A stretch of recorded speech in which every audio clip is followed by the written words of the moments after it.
that was a box part.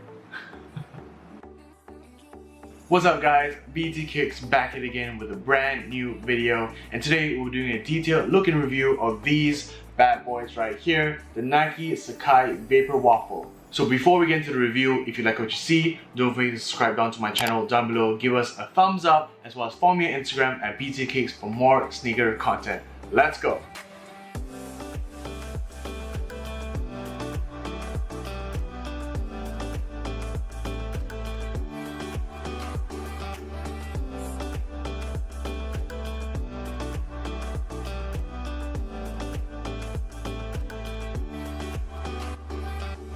Bam!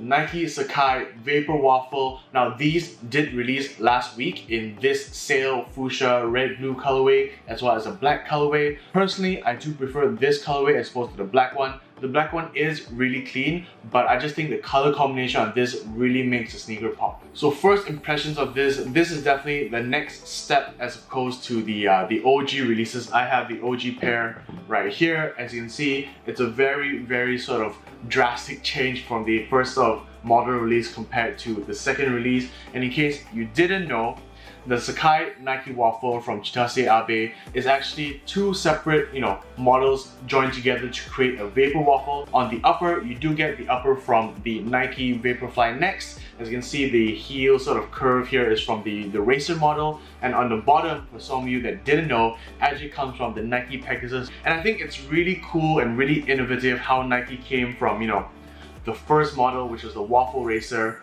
and sort of meshed it to the second one, which is now the Vaporwaffle Racer. Vaporwaffle Racer? The Vaporwaffle. Now when I first saw images of these, I was really excited because I thought that this was something very different than what the original Nike Sacai model had. And just looking at it, it really reminds me of a Balenciaga Triple S, if I'm honest. But now looking at these in hand in more detail, they're definitely their own shoe in their own right.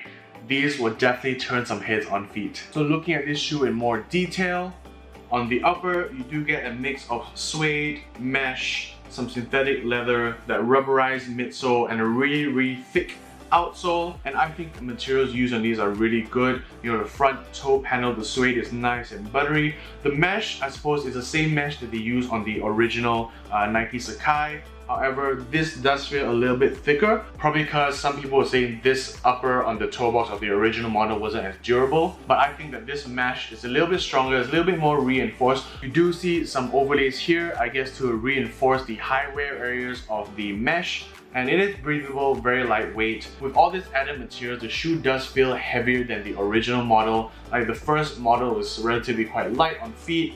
I do foresee these being slightly heavier, but nothing too significant.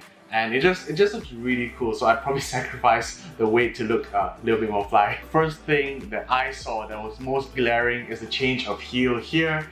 A lot of people were on the fence about these. I personally don't know. I think it's alright. I'm not really bothered by it. But you see here the heel sort of curls up, and I remember looking through some groups where people were saying it's really unfinished. It's like something that you needed to stick back together if you pull these down together here. If you look on the original model, this really annoyed me because obviously when you're driving, this sort of digs into the heel and you don't really want to scuff the back here and get it dirty because it's quite hard to clean. But here, I sort of do foresee the same problem. This will definitely get in the way of you when you're driving, so I do not advise wearing these when you're driving, or at least take them out when you're driving.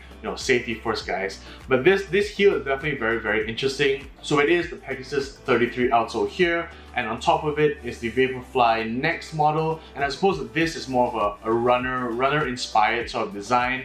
It doesn't really give much function, but hey, looks cool. So something I only noticed seeing these in hand is that the swoosh here, it's half painted and half cut off. So this swoosh is a solid, synthetic leather red swoosh, but here on this portion, the swoosh is actually it's painted and cut off. You can see a tiny cut portion here, and on the suede, it's black, and here it sort of moves on to the mesh material, which I think is a really cool detail. Maybe some people don't think it is, but for me, I think it's quite cool.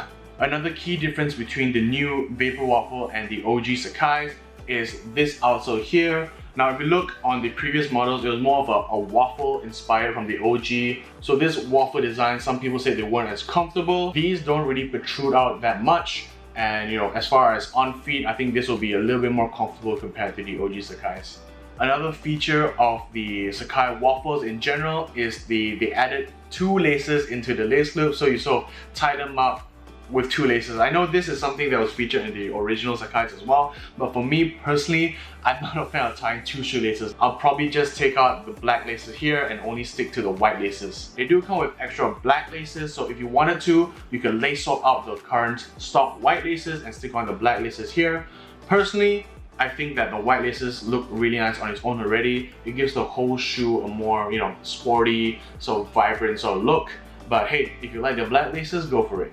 So overall, I really do like the new Sacai Vaporwaffles. I'm excited to see the black pair. I'll try to get those in hand for a review. I probably rate these in 8 out of 10. So let me know in the comment section down below what you think of the new Sacai Vaporwaffles. So that takes care of the review, guys. Thank you for watching. I have heard people say that they think that this sneaker is sneaker of the year. There's more sneakers still to release in December, so stay tuned for my video on sneaker of the year. Don't forget, let me know what sneakers you guys would like me to review next. Until next time, stay safe guys, we out.